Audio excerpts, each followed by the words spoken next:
Space was unnaturally silent the night everything changed. Lieutenant Sarah Chen sat alone in the communications center of Station Delta 7, cradling her third mug of coffee as endless streams of routine transmissions scrolled across the holographic displays. Cargo schedules from Mars, supply requests from the Belt, weather updates from distant frontier colonies. The graveyard shift was famous for one thing: nothing ever happened. Then every screen in the room flashed crimson. A priority alert. Sarah's exhaustion vanished instantly as a distorted signal clawed its way through layers of static. It was impossibly weak, buried beneath interference no modern transmitter should have produced. The automated systems failed to identify its origin. No ship registry, no transponder code, no recognized encryption. Just one dying transmission, crawling across the darkness between the stars. And somehow, against all odds, it had found her, coming from far outside human territory. Sarah almost ignored it. Her job was to monitor human communications, not chase ghost signals from empty space. But something about the transmission made her pause. It wasn't random static or equipment failure. There was a pattern to it, like someone desperately trying to reach anyone who would listen. She boosted the signal and started recording. What came through changed everything. The E being on the screen was unlike anything Sarah had ever seen. Tall and graceful with skin that looked like it was made of living crystal. Its face was gentle, almost childlike, but its eyes held the weight of centuries. When it spoke, its voice was soft and musical. But Sarah could hear the fear underneath. "My name is Elder Thalas, of the Althari Collective." The being said, "We are sending this message to anyone who might hear it. We are dying, and we have nowhere else to turn." Sarah leaned forward, her coffee forgotten. The elder continued, his crystal features catching the light as he moved. "For 1,000 years, my people have lived in peace. We are healers and teachers. We build things of beauty and spend our lives learning how to help others. We have no armies, no weapons. We never thought we would need them." The image changed, and Sarah's breath caught in her throat. Where moments before she had seen a crystal palace gleaming in alien sunlight, now she saw ruins. Beautiful spires lay broken and burning. Bodies lined the streets. But these weren't just any bodies. They were Althari, and many of them were small children. "The Korak Empire came to our worlds 3 months ago," Elder Thalas said, his voice breaking. "They told us we were now their property. When we tried to explain that we were peaceful people who meant no harm, they laughed." The images got worse. Sarah watched in horror as insect-like creatures with black armor dragged Alari from their homes. The aliens were huge, easily twice the size of a human, with claws and mandibles that looked designed for tearing flesh. They moved with the cold efficiency of predators, who had done this many times before.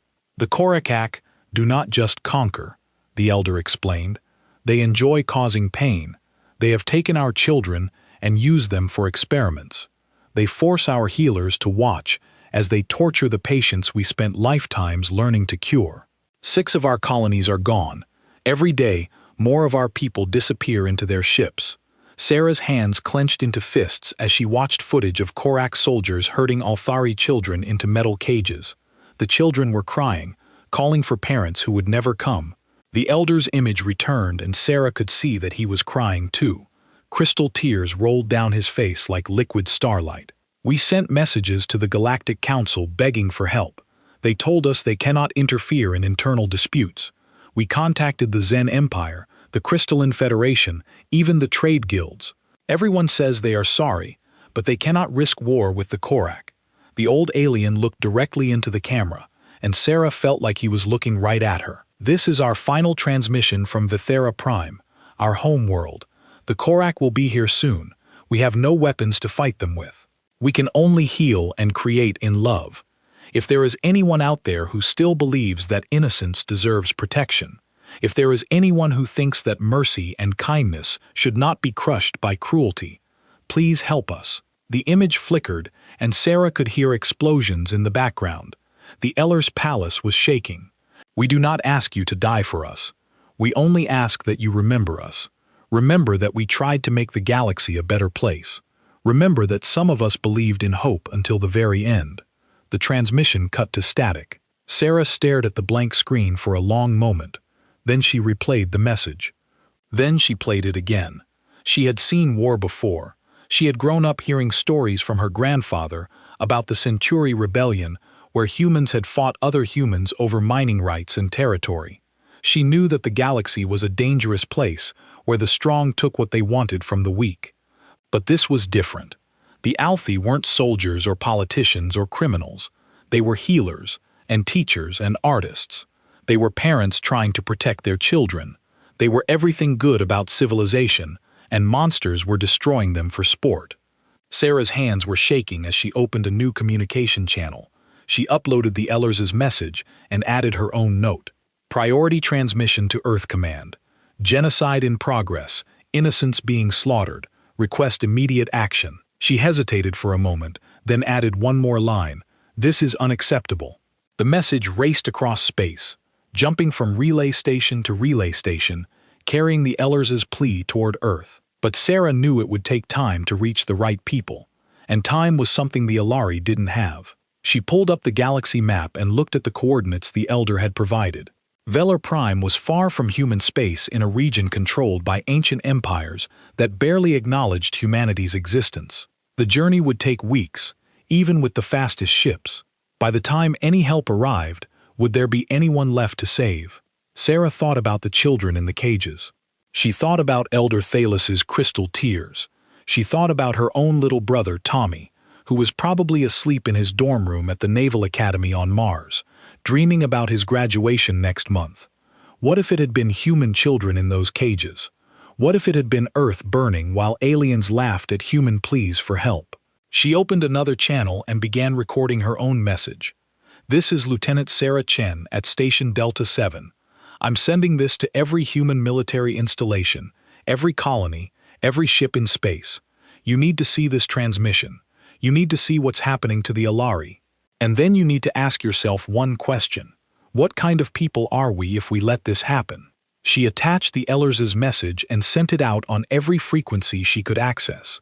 Military channels, civilian networks, even the illegal pirate stations that operated in the outer systems. Within hours, every human in the galaxy would know about the Alari. Sarah leaned back in her chair and closed her eyes. She had just violated about a dozen regulations by broadcasting classified material without authorization. She would probably be court-martialed. Her career was over. But as she sat there in the quiet communications room, surrounded by the gentle hum of machinery and the distant light of stars, she realized she didn't care. Some things were more important than careers. The Elder had asked if anyone still believed that innocence deserved protection. Sarah Chen did, and she was about to find out if the rest of humanity agreed with her. Somewhere in the darkness between the stars, the Ellers' message continued its journey toward Earth. Carrying with it the hopes and fears of a dying people, the Alther had sent out a call for aid. Soon they would learn what it meant when humanity heard that call. The message spread like wildfire across human space. Within 6 hours of Sarah Chen's transmission, the Althari Elder's plea was playing on every news channel from Earth to the farthest mining colonies. Social media exploded with shares and comments.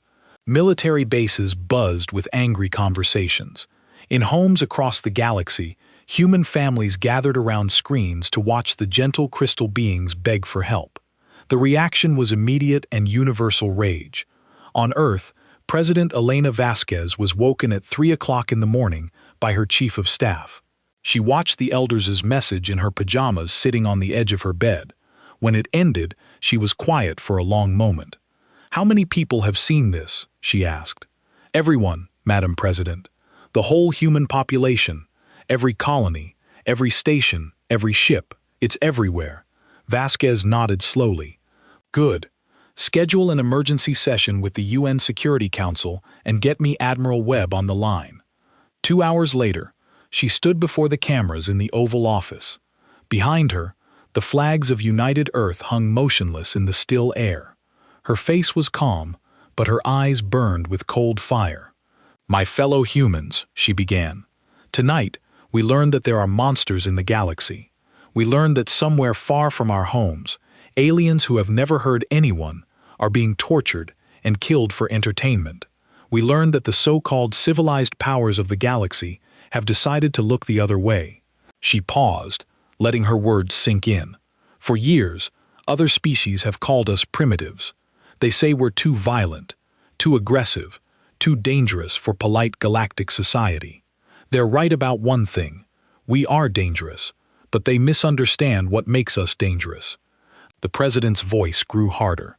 We're not dangerous because we like violence. We're dangerous because we will not tolerate injustice. We're dangerous because we believe that some things are worth fighting for. We're dangerous because when innocents cry out for help, we answer. Around the globe, humans watch their leader with growing approval. Today we show the galaxy what human violence looks like when it serves justice. Admiral Webb, mobilize the fleet. All available ships, all available personnel. We're going to war in the orbital shipyards above Luna. Admiral Marcus Webb was already moving. The grizzled veteran had fought in 3 colonial wars and put down 2 pirate uprisings. He had seen enough violence to last several lifetimes. But as he watched the footage of Althari children being dragged away in chains, he felt something cold and hard settle in his chest. "Signal all ships," he told his communications officer. "Emergency mobilization. Every vessel that can fly and fight is hereby activated for Operation Righteous Fury." The response overwhelmed the military communication networks. Within hours, hundreds of ships were reporting for duty. Navy destroyers and cruisers formed the backbone of the fleet, but they were joined by colonial defense ships, merchant vessels with improvised weapons, and even private yachts whose owners had welded gun mounts to their hulls. But Webb knew the regular fleet wouldn't be enough. The Korach Empire was vast and powerful, with thousands of ships and billions of soldiers. To win this fight, humanity would need every warrior it could find. He opened a secure channel to the Outer Rim colonies. "This is Admiral Webb, to all former military personnel. We have a job that needs doing. It's dangerous. It's probably suicide, and Command can't officially authorize it. Anyone interested in volunteering for an unsanctioned rescue mission should report to Staging Area Zebra immediately." The first to respond was Colonel James Morrison, call sign Reaper.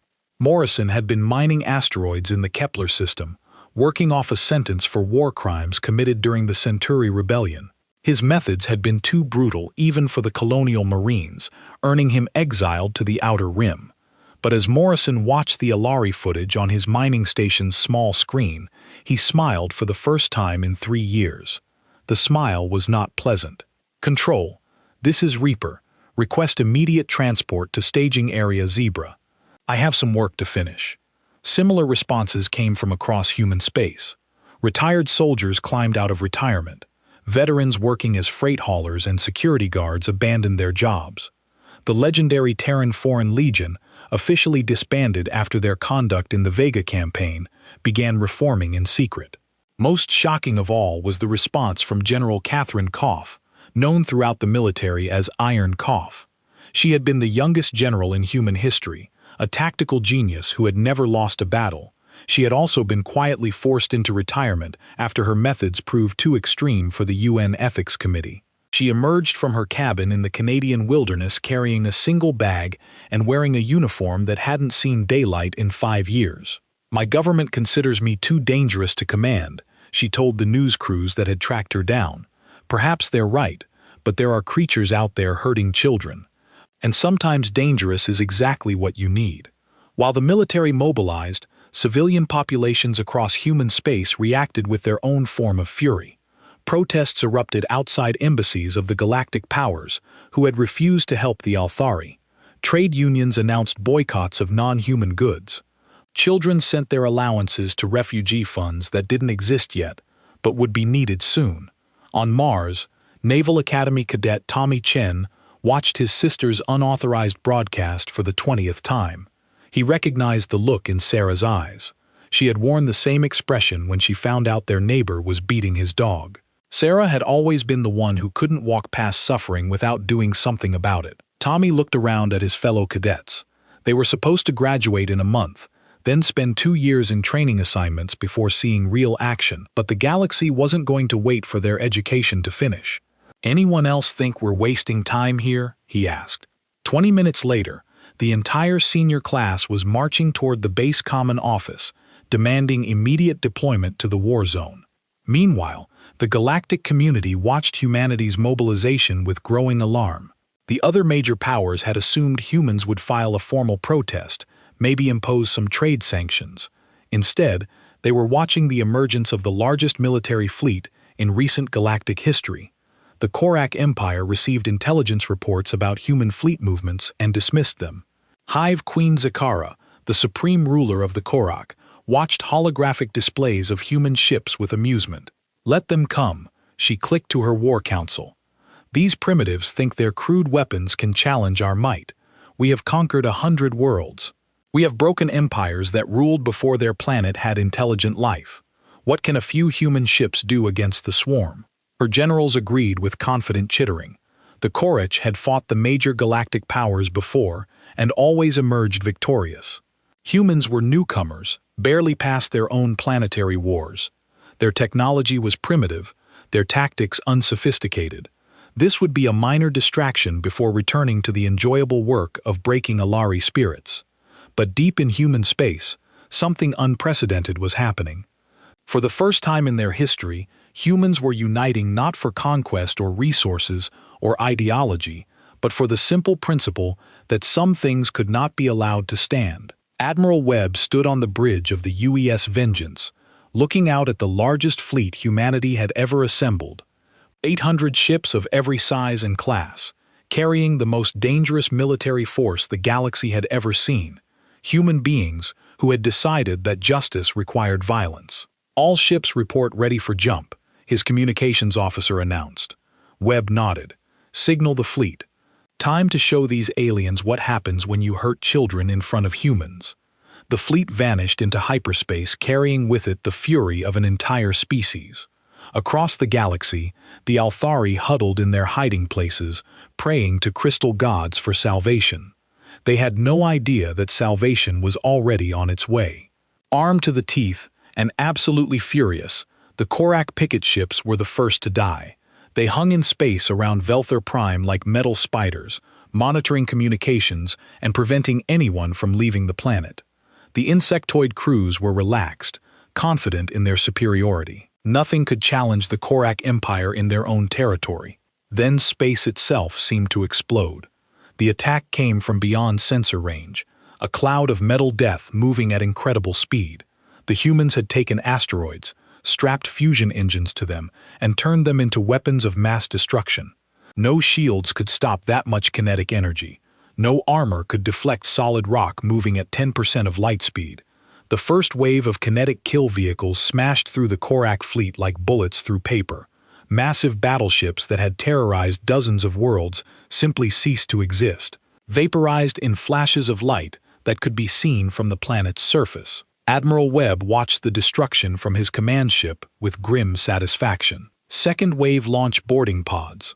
All ships battle formation. Let's introduce ourselves properly. What emerged from hyperspace next defied everything the galaxy knew about warfare.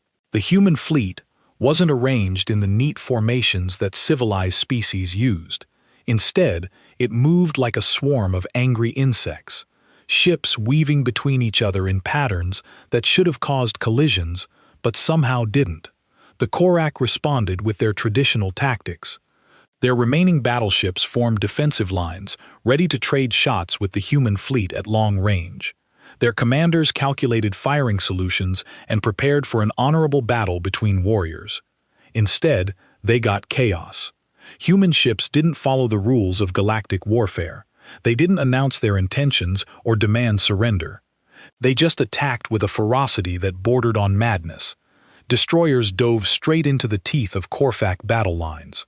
Cruisers used ramming attacks. Fighters swarmed like angry bees, ignoring losses that would have broken any other military force. But the real shock came when the boarding pods launched. The Korak had expected boarding actions.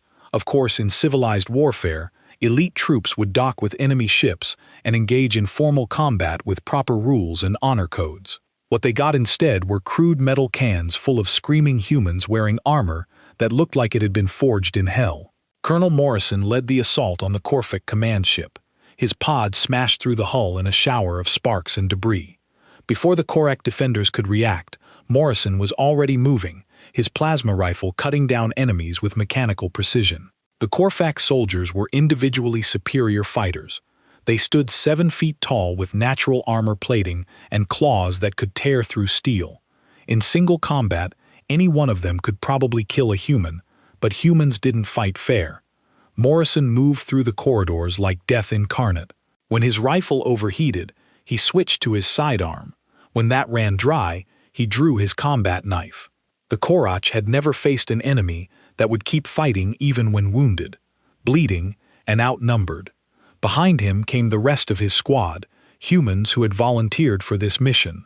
Knowing they probably wouldn't survive, they fought with the desperate fury of people who had seen the footage of Alari children and decided that some things were worth dying for. The battle for the command ship lasted 3 hours. When it was over, Morrison stood alone in the bridge, surrounded by dead Korak officers. His armor was cracked, his left arm hung useless at his side, and blood dripped from a dozen wounds. But he was alive, and the enemy was not. Control. "This is Reaper," he said into his comm unit.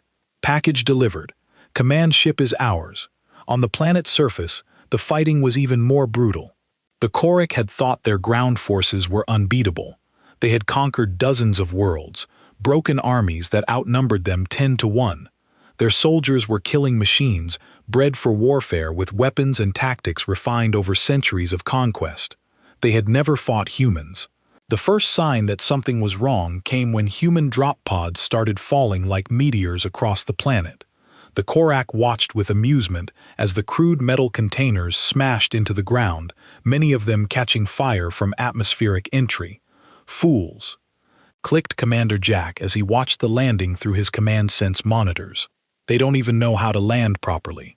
We'll sweep up their remains before nightfall." Then the pod started opening. What emerged defied all logic.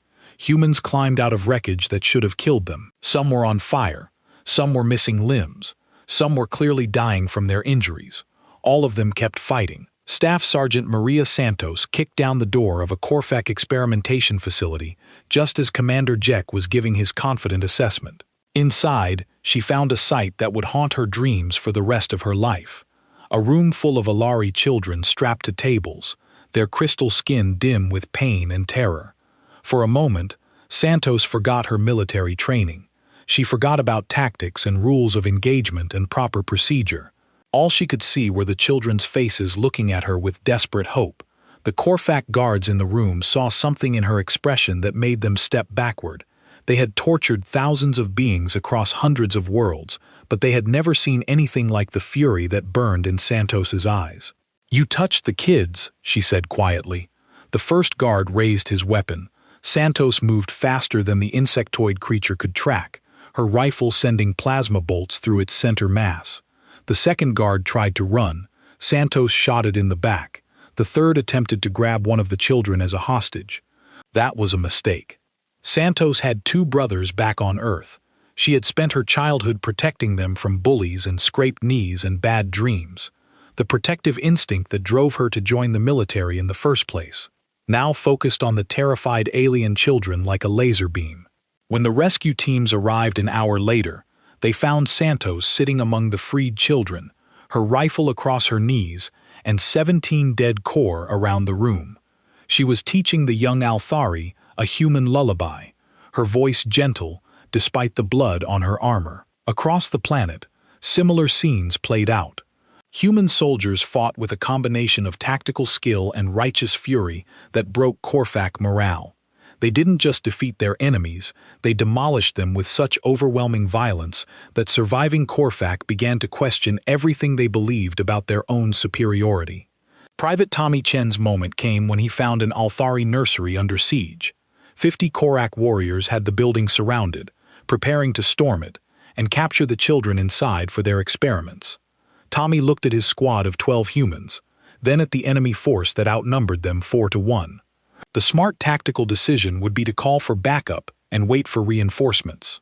Instead, Tommy thought about his sister Sarah, alone in her communication station. making the choice to send that first message even though it meant ending her career. He thought about the Alari Eller's crystal tears.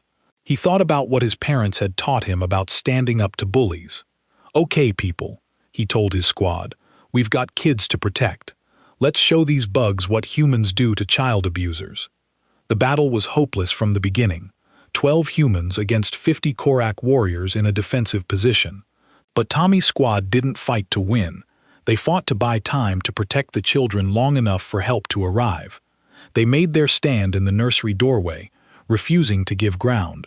When their ammunition ran low, they fought with knives and clubs in their bare hands. When their numbers dwindled, the survivors fought harder. Tommy's last transmission before his comm unit was destroyed came 6 hours into the siege. "Tell my sister the kids are safe."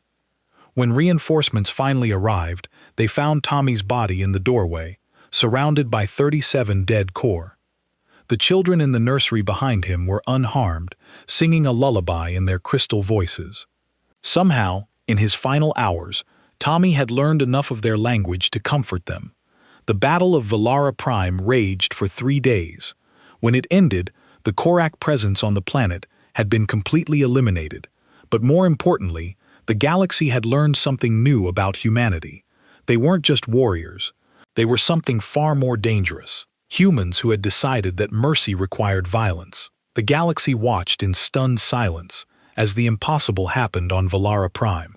The Korak Empire, which had terrorized civilized space for centuries, was being systematically destroyed by a species most governments barely acknowledged. News feeds across known space showed footage that defied belief. Human soldiers walking through Korvax strongholds that should have been impregnable, freeing prisoners that had been considered lost forever.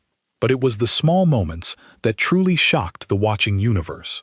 In a bombed-out hospital in the Althari capital, human medics worked alongside crystal healers to treat the wounded. Dr. Jennifer Walsh, a trauma surgeon from Chicago, knelt beside an injured Althari child whose left arm had been shattered by Korak experiments. The young alien's crystal skin flickered weakly, barely clinging to life. "I don't know your anatomy," Walsh whispered as she worked. "I don't know if human medicine will even help you. But I promise you this, little one, I will not let you die." For 6 hours, the human doctor fought for the child's life, using techniques she invented on the spot, combining human surgical knowledge with Althari healing crystals. When the young alien finally opened his eyes and smiled at her, Walsh cried for the first time since medical school. Across the planet, such scenes repeated endlessly. Human engineers repaired Alari technology they had never seen before. Soldiers shared their rations with alien civilians.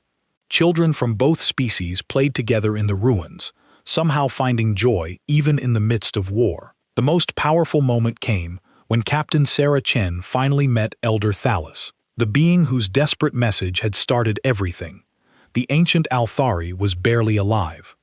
The Korak had used him for their most creative tortures, wanting to break the spirit of the one who had dared call for help. His crystal form was cracked and dim, held together more by willpower than by any physical strength. Sarah found him in the deepest cell of the Korak prison complex, chained to a wall with devices designed to cause maximum pain. When she cut his bonds, he collapsed into her arms, looking up at her with eyes that had seen too much suffering. "You came," he whispered, his voice barely audible. "After everyone else turned away, you came." Sarah knelt beside the ancient being, her uniform torn and bloody from 3 days of continuous combat. Around them, human soldiers stood guard, while Alari healers worked to stabilize their elder. The contrast was striking. Humans bristling with weapons and armor, ready for violence, while crystal beings glowed with gentle healing light. "Sir," Sarah said quietly, "a friend of mine once told me that the only thing necessary for evil to triumph is for good people to do nothing. Humans might be a lot of things, but we're not going to be the species that does nothing when children are hurting." Elder Thalas reached out with a trembling hand and touched her face. Where his crystal fingers made contact, Sarah felt a warmth that had nothing to do with temperature. It was the touch of a being who had spent 1,000 years learning to heal, offering his blessing to someone who had taken up arms in defense of his people. I was wrong, the elder said. I thought violence and compassion could not exist together. But you humans, you fight like demons to protect angels you have never met. You are warriors with the hearts of healers. The broader war was far from over. The Korak Empire controlled hundreds of worlds and commanded millions of soldiers. Felther Prime was just one planet, and its liberation had cost humanity dearly. The casualty reports painted a grim picture. 30% losses in the first wave, 50% in the second, but the humans kept coming. Admiral Webb coordinated the orbital cleanup with methodical precision. Every Korvax ship in the system was either destroyed or captured. More importantly, he ordered his crews to record everything they found. Detailed documentation of Korvax war crimes, evidence of atrocities committed not just against the Althari, but against dozens of other species across centuries. Make sure every government in the galaxy sees this, he told his intelligence officers. I want them to understand exactly what they chose to ignore. The recordings were devastating. Korak prison ships filled with beings from across known space. Experimental laboratories where scientists had spent generations perfecting new forms of torture. Command centers decorated with trophies taken from conquered worlds. Skulls, artifacts, anything that represented civilizations the Korvax had destroyed for entertainment. One recording would become legendary across human space. It showed General Catherine Clove walking through a Korvax breeding facility where they had been raising captive populations for experimentation. The sight of alien children locked in cages, bred specifically to be tortured, drove the iron-willed general to her knees. She knelt there for a full minute, her head in her hands, while her soldiers waited in respectful silence. When she finally stood, her face was completely calm. But her next words would be remembered forever. Signal all units, she said quietly. No prisoners, no mercy, no quarter. These creatures have forfeited their right to exist. The transformation was immediate. What had been a rescue mission became something darker and more final.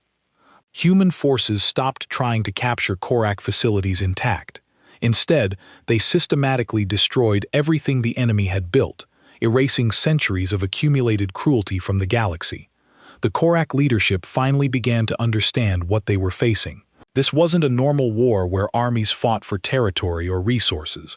This was an extermination campaign, conducted by beings who had decided that some crimes could never be forgiven. Hive Queen Zakara, watching her forces crumble on dozens of worlds, sent a desperate message to Admiral Webb. We offer terms. Withdraw your forces, and we will consider reducing the scope of our experiments. Webb's response was broadcast on all frequencies. We don't negotiate with child killers. The war expanded beyond Velar Prime as more human fleets arrived from across Terran space. Volunteers poured in from every human world, miners from the asteroid belts, farmers from the agricultural planets, even teenagers who lied about their age to join the fight. They came because they had seen the footage. They came because they couldn't live with themselves if they didn't. They came because somewhere in human DNA was written the simple truth that some things required violence to stop. The Korvax tried everything. They offered tribute territory, even complete withdrawal from Alari space. The humans ignored every overture. They had seen too much, learned too much about their enemy's true nature. This wasn't about saving one species anymore.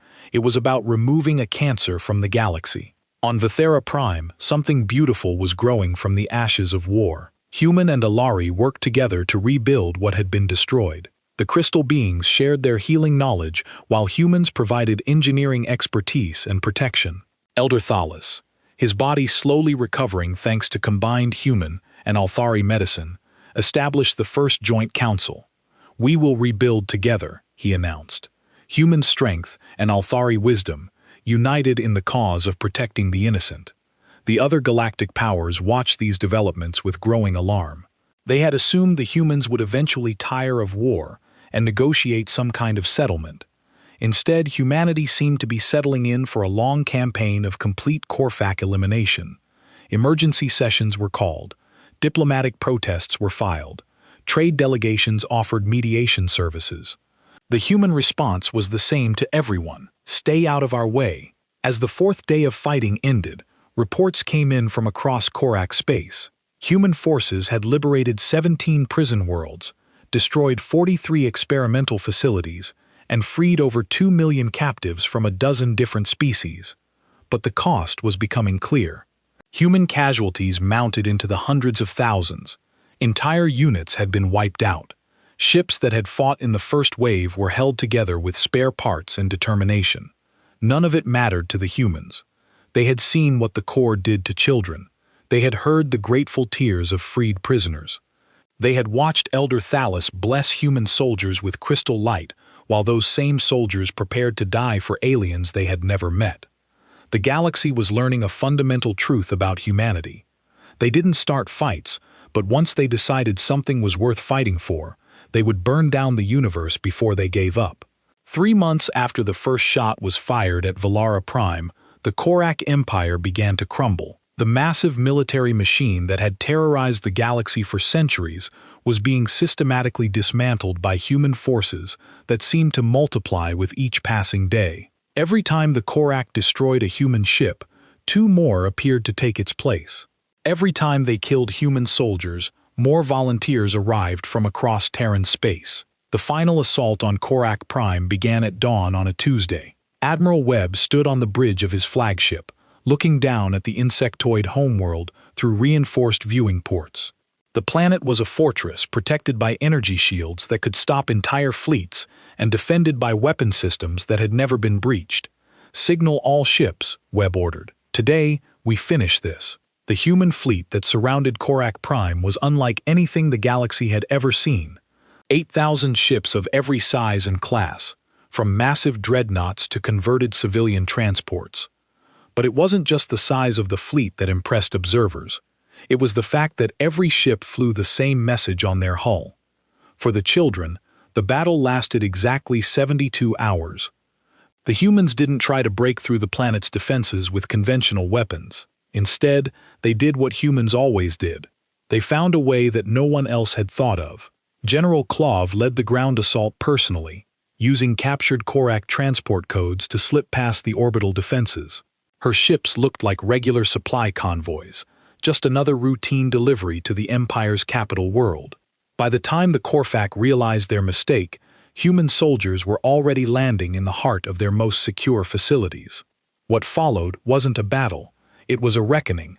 For centuries, the Korak had ruled through fear and brutality. They had built their empire on the screams of their victims, confident that their cruelty made them invincible. But cruelty, as they learned too late, was not the same thing as strength. Human soldiers moved through Korak cities with methodical precision. They weren't there to conquer or rule. They were there to liberate prisoners and destroy everything the Korfak had built with suffering. Colonel Morrison led a strike team into the Imperial Palace, where Hive Queen Sakara waited in her crystal throne room. The massive insectoid ruler was surrounded by her personal guard, elite warriors who had never tasted defeat. So she clicked as Morrison and his team entered the chamber. "The primitive mammals have come to face me directly. Do you think your crude weapons can challenge the might of the Korak?" Morrison looked around the throne room, noting the decorations made from the bones of conquered species. The walls were covered with trophies taken from destroyed civilizations. In one corner, he spotted something that made his blood boil. A display case filled with toys taken from the nurseries of dead children. "Lady," Morrison said quietly, "I don't think you understand what's happening here. This isn't about weapons or technology or military might. This is about justice. And justice doesn't negotiate." The battle in the throne room was brief but decisive. When it ended, the Korak Empire died with its queen. But the real victory came in the liberation of the prison complexes. Across the Korak homeworld, human soldiers kicked down the doors of facilities that had operated in secret for generations. What they found defied description. Chambers of horrors where the Korak had perfected the art of causing pain. Laboratories where they had bred sentient beings for experimentation. Nurseries where they raised children specifically to be tortured. Staff Sergeant Santos, now decorated with medals she never wanted, led her squad into the largest children's facility on the planet. Inside, they found over 3,000 young beings from dozens of species, some so traumatized they had forgotten how to speak. Santos knelt beside a small creature that looked like a cross between a butterfly and a kitten, its delicate wings broken by careful torture. The being flinched away from her touch, clearly expecting more pain. "Hey there, little one," Santos whispered, her voice as gentle as she could make it. "My name is Maria. I'm here to take you home." It took hours of patient work, but eventually the young alien allowed her to pick it up. As Santos carried the tiny being toward the evacuation ships, she felt its small hand grip her finger with desperate trust. Around the galaxy, species that had been enslaved for generations woke up to find their chains broken by humans. They had never met. The prison ships were emptied. The experimental facilities were destroyed. The torture chambers were reduced to ash and memory. The response from the liberated peoples was overwhelming. Beings who had given up hope years ago suddenly found themselves free, protected by soldiers who asked nothing in return except the chance to help. Elder Thalas, now fully recovered and serving as the first ambassador of the Althari Human Alliance, stood before the Galactic Council and delivered a speech that would change interstellar politics forever. For too long, this council has chosen order over justice, stability over mercy. You knew what the Korak were doing. You all knew, but you chose to look away because acting would have been inconvenient. The assembled representatives shifted uncomfortably in their seats. Many of them had indeed known about Korfek atrocities, but intervening would have disrupted trade agreements and territorial boundaries. "Humanity has shown us what courage looks like," the elder continued. "They crossed the galaxy to fight for people they had never met simply because it was the right thing to do. They lost hundreds of thousands of their own people to save aliens who couldn't even pronounce their names." He gestured to the human delegation, led by President Vasquez herself. "These beings you call primitive have demonstrated a moral clarity that shames us all. They have shown us that sometimes the only way to preserve peace is to wage war against those who would destroy it." The political aftermath was immediate and far-reaching. The Galactic Council found itself restructured around new principles. With humanity taking a leading role in galactic security, trade agreements were rewritten, defense pacts were signed. The comfortable old order that had allowed atrocities to flourish was swept away. But for the humans involved, the real reward was simpler. On the rebuilt world of Vela Prime, Sarah Chen stood in a crystal garden where Alfie children played with human kids whose parents had chosen to stay and help with reconstruction. The young beings laughed together, their voices creating a harmony that transcended species barriers. Beside her, Elder Thalas watched with ancient eyes full of wonder. "I spent 1,000 years believing that violence and compassion could not coexist," he said. "Your people have taught me that sometimes violence is compassion." Sarah nodded, thinking of her brother Tommy and all the others who had died to make this moment possible. Someone has to stand between the bullies and the innocent. That's just who we are. A year later, another distress call came in from the Outer Rim. The Zelani Republic was under attack by slavers, their peaceful trading posts being systematically destroyed by pirates who sold entire populations to the highest bidder. The response from Earth Command was immediate. "Roger that. Help is on the way." Admiral Chen, promoted after her brother's sacrifice, looked out at the new fleet assembling above Luna. Humans, Alari, and a dozen other species who had joined what was becoming known as the Alliance of the Free. Ships designed with combined technologies, crewed by beings who had learned to fight together for something greater than themselves. "All ships. This is Admiral Chen," she announced. "We have people to save and bullies to stop. Let's show these slavers what happens when you mess with someone under our protection." As the fleet jumped to hyperspace, carrying justice on wings of fire, the galaxy settled into its new reality. There were still threats out there, still beings who thought might made right, still those who preyed on the weak and innocent. But now there was something else. A species that had proven beyond doubt that some things were worth fighting for, and that the only thing necessary for evil to triumph was for good people to do nothing. Humanity had answered the call. The galaxy would never be the same.